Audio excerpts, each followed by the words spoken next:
Good day, ma'am.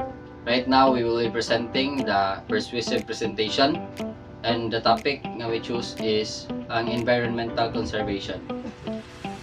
We are living in a place nga natay free access sa ato ang environment, sa atong nature. Natay free nga water, natay free nga uses sa land, natay free nga usage sa ato ang mga oceans and air.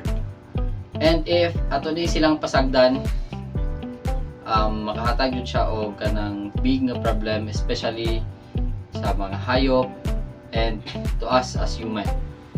So mag-present mi karon diri og mga problems sa ato ang environment and to give some conservation about environment.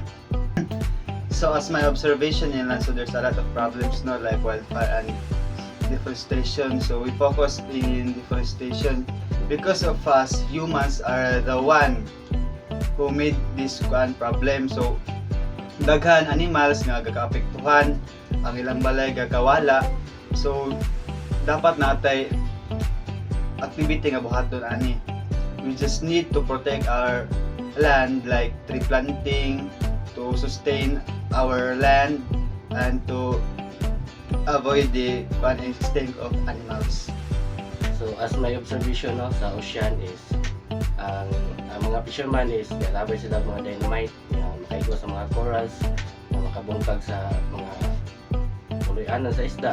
Then sa sapa galabay sila og mga chemical spot nga makaigo sa mga gagmay nga isda nga di pa mapuslan. Then dapat nga kining magbutang ta og mga rules nga dapat sa ingana nga mga area nga kining bawal na siya nga inganaon nila ang kwan, inganaon nila pagtakop sa mga isda kay luoy kay ang mga gagmay kayo.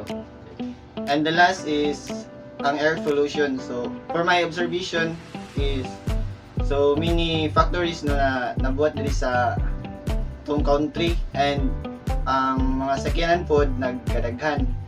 So like sa factories is dapat sila magsunod nila sa kanang or magamit sila itong mga teknolohiya nga dili kay makaguba bitaw sa atong sa atong air pollution. So like kanang magamit sila og solar, no, like kung if sa sakyanan pod is like maggamit sila og kanang electric vehicles.